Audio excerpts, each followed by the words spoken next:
Welcome to the Free Marketeers, the official podcast of the Free Market Foundation. Hello listeners, and welcome to another podcast of the Free Marketeers here at the Free Market Foundation. As always, I am Martin van Staden, and I am joined by my fellow researchers Chris Hatting and Mpiyakhe. And as we're heading into the Christmas season, I think we're probably going to start winding down these podcasts. But if we can, we're going to try and continue doing them through the holiday season and, of course, next year as well. That's news to me. Thanks, Martin. Yeah, well, we don't believe in consent and consultation here, so I've taken an executive decision. So what's been in the news this week? I think President Cyril Ramaphosa, I think it was either this morning or yesterday, he was on Radio 702 discussing, among other things, radical economic transformation, the economy and expropriation, I think a little bit. And what the president seems to be saying is that radical economic transformation is going to build an inclusive economy in South Africa. Now, we need to be clear on what radical economic transformation means to the government. Now, here at the Free Market Foundation, we also have our own idea of what it means, and that means freeing the markets, letting people decide for themselves. Government takes a little bit of a different approach to it. What do you guys think about this, Chris? Well, I think to say that there's anything radical about radical economic transformation as the government understands it is very disingenuous, because it continues to perpetrate stuff that governments have done throughout history by increasing government control. Through various forms, the national health insurance, expropriation without compensation, high barriers to employment, all these things are reflective of radical economic transformation. None of them break with history. We know that countries that pursue capitalism and free markets and individual rights, they're radical. They see great growth in freedom. Even China has liberalized some of its policies, and a population of that size wouldn't be able to increase its wealth if it pursued authoritarian, edicts and rulings. Exactly. So I think it's using a phrase without defining one's terms, as lots of politicians do. They've caught onto something, and they think if they throw this out, it's going to get some votes for them. No, I agree with you, and just to catch on what you said, it's basically doubling down on the things that have kept South Africans poor for the past 24 years. For the last few centuries, actually. But just to say that the government inherited a situation where South Africans were poor, black South Africans in particular, but instead of reforming, because now we had an equal constitution, they should have reformed, liberalized the markets, ensured everyone had property rights, everyone could exercise their property rights, and just basically did the things that make people wealthy, and then we wouldn't have the problems we have now. But they are busy now doubling down on the things that make people poor and keep them poor. And so stuff like EWC, the NHI, now there's even the latest IRP5, the mining rights, the fact that they are nationalized and owned by the states. There's also a proposal coming from the Nasrec conference of the ANC that they are going to nationalize the Reserve Bank. All of those things are the things that keep people poor. And so if, like you said, Martin, if we want real radical transformation, we will have to actually do stuff like making sure we have property rights for the first time ever in South Africa. We have free markets, and people can trade freely, sign contracts freely. Yeah, no, it's completely ridiculous that they use this word radical. And I mean, this is often a term now still used to describe the left. But the left has been more or less in power around the world for a few decades now. And I mean, the radical thing to do now, and I mean, basically for the first time in history, is to go down the route of individual freedom. Nothing that the government now proposes is radical. So yeah, it's completely ridiculous. And if the president is really serious about an inclusive economy, the only thing that has ever produced inclusive economies has been free market capitalism. And while inequality may be exacerbated in free market societies, everyone is richer at the end of the day than they would be under a form of state control of the economy. So it's just as simple as that. And it's also, Martin, it's also not clear that inequality is actually exacerbated in free market society. Because there is actually some evidence that the inequality is actually worse in in non-free economies than in free economies. Sure, because everyone is poor except like the governing elite. Yeah. So and another interesting development that I guess is somewhat related to this point is that the former group corporate leader, I think was his title, something like that, of the South African Broadcasting Corporation, Hlaudi Motsoeneng.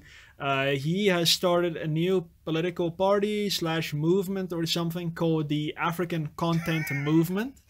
And now there was some debate in the office about what this actually meant. I think some of us thought that he may have misspelled continent because he has a picture of the African continent as his logo, and we thought maybe he meant the African Continent Movement, some Pan-Africanist thing. But Mpiyakhe actually clarified what he meant, and it's actually more ridiculous. So what's this all about, Mpiyakhe? Since he was at the SAPC, so basically the SAPC, they refer to the things that they produce as content. So basically, he came up with when he was with the SAPC, he came up with a 90% local content policy. So they were playing 90% music on radio stations. So he has this thing that we should produce all products that are made in South Africa should have 90% local content. Yeah. The leader of the supposed freest country in the world also pursues this sort of philosophy where it should just be locally sourced and locally produced, and it's a bit of a fundamental misunderstanding of trade and enrichment. But maybe it's just a form of nationalism or patriotism. I don't know. It's completely ridiculous. The fuel that we drive around with in our cars is not close to 90% locally sourced. The components in our technology, each piece of our technology, is not locally sourced. Much of our clothing is not locally sourced. This country cannot be successful without open trade with the rest of the world. And I think to a large extent we've had that. And that's part of why South Africa is probably one of the shining lights in Africa still, even though we are definitely going down the wrong path. And you need open trade for a successful society. Different societies specialize in different things. South Africa used to be good with gold and diamond mining. I think that's taken a radical turn for the worse. But we specialized, and that's something we should have focused on. And if you don't emphasize your strengths as a society and you try to do everything that the rest of the world does inside your own borders, you're setting yourself up for failure. It's ridiculous. So I don't think this movement is going to go anywhere, but it's interesting to consider these things. So what do you guys think about this notion of free trade and Hlaudi's new movement? I'd just like to make the point that, and listeners, you might think every now and then if you read something by us, it's quite abstract or, all ivory tower stuff, especially some of my articles. But this holiday season, when you sit at home around your Christmas table with your family, all the different meats, all the fruits, all these things, they come from different parts of South Africa, different parts of the world. If it wasn't for at least nominal free trade or at least some sort of openness with trade, you wouldn't be able to enjoy all the things that we do, all the stuff that we buy, the things that we give to each other under the Christmas tree. So you can see there, the real world effect of trading with other people. Yeah. And just to add on what you guys are saying now, it's just closing yourself off makes you poorer. Yeah. That's one of the ironclad laws of economics. Whether it was China, I forget which century it was, but when they were closed, they became poorer. They regressed in technology, and even you see it even in the tribes that you see in the Pacific and in Brazil and those other places. Those closed off tribes are poorer than anywhere else in the world. Basically, they haven't progressed. Opening yourself up to the rest of the world is a recipe for progress and economic prosperity. So it's one of the rare things that's left and right economists both agree on, that free trade is a necessity to have prosperity. So Mr. Motsoeneng is sadly misled.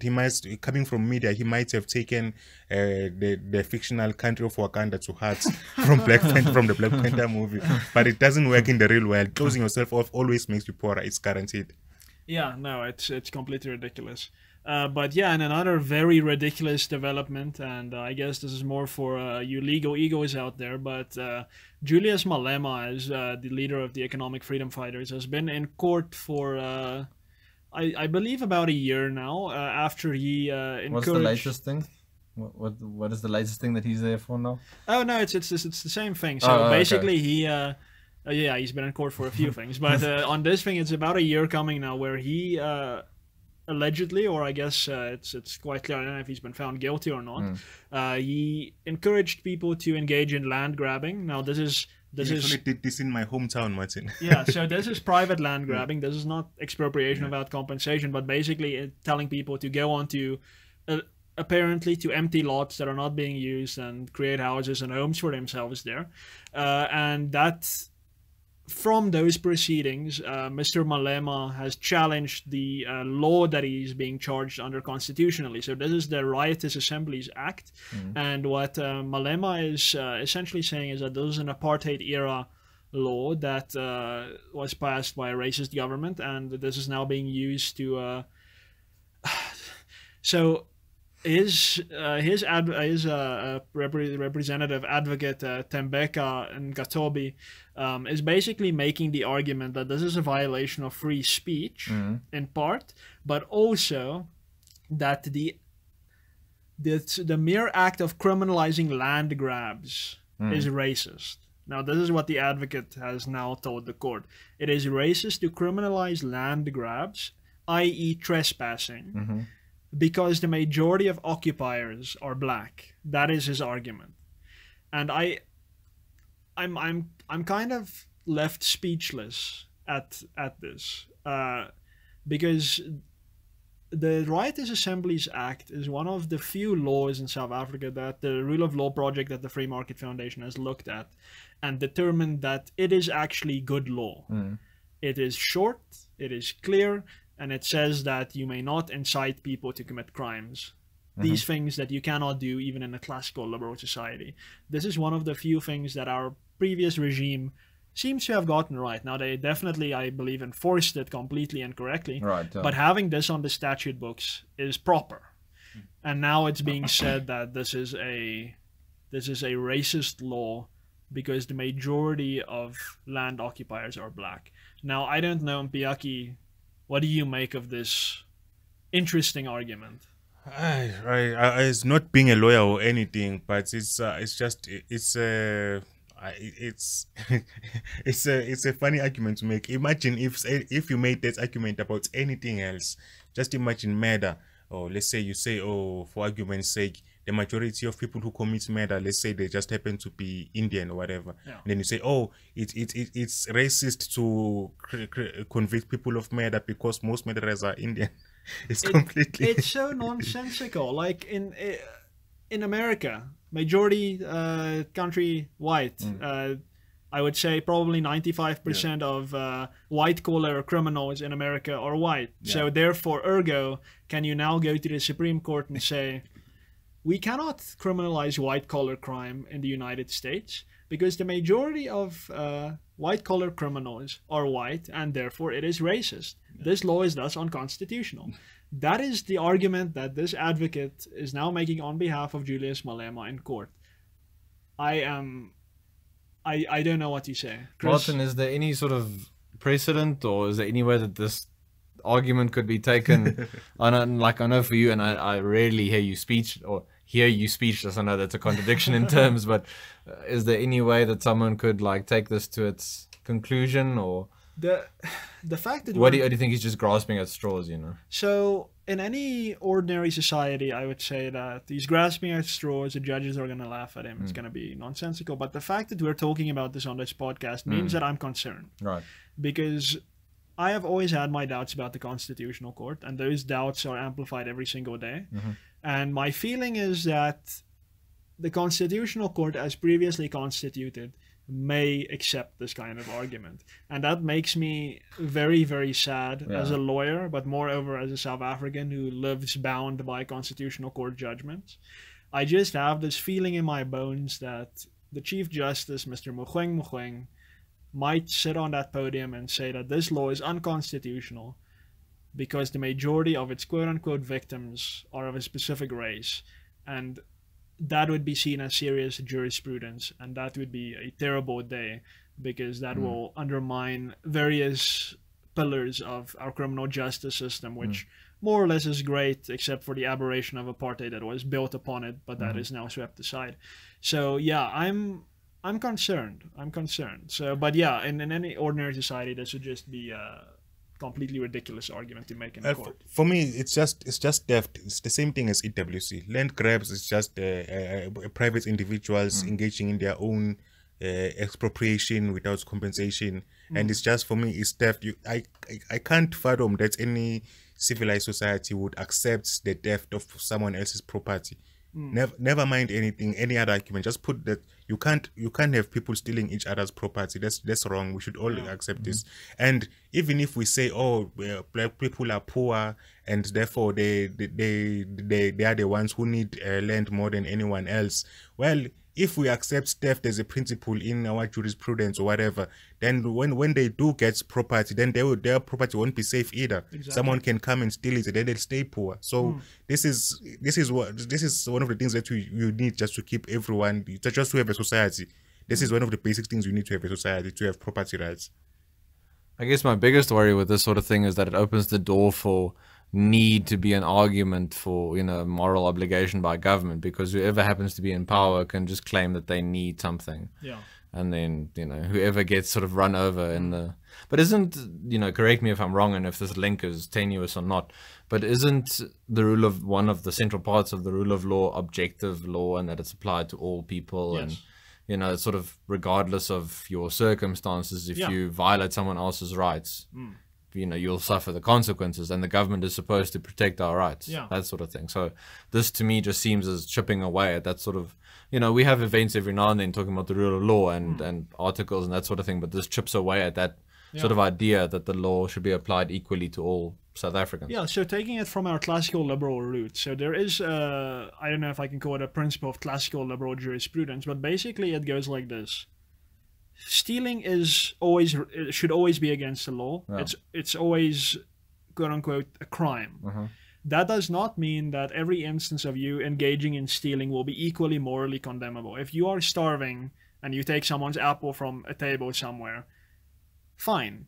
Most judges, I would say, and I think fairly, would say that this is completely understandable. There was an element of necessity here. In mitigation, this person is guilty of theft, but he will not serve any sentence. Right. The fact is, it must always be seen as wrong. It is a criminal act to steal, but okay, the sentencing that goes along with that is a different matter. In the case of someone who incites people to steal, I don't think there's any mitigation, because, to not get too specific, but the individual who is currently inciting is quite well fed. He lives quite a high lifestyle. I believe he frequents a certain club in Sandton every now and then. He's not poor. He does not have the mitigating circumstances that play in his favor. And I believe politicians are engaging in a very dangerous game when they play on the poverty of their followers and use that as a weapon to get to whatever political ends they seek. And I think this is a perfect example of that, because the more that people can be I don't know, emotionally riled up. Riled up into thinking that this is the way to go, the more politicians can say, oh, but look, there's clearly a need for expropriation without compensation. Look at what the quote-unquote the people want. So there's something very nefarious going on here, very worrying. And it's politics in South Africa is getting quite dangerous, I think, when the law is being... The foundation of the law is being chipped away in the process. And then in 6 months there'll be hand wringing and analysis from the media and upset politicians and talking about the social strife and look how much inequality is causing, look how the trouble it's causing to the country, and white monopoly capital. And there's no link between cause and effect, I think.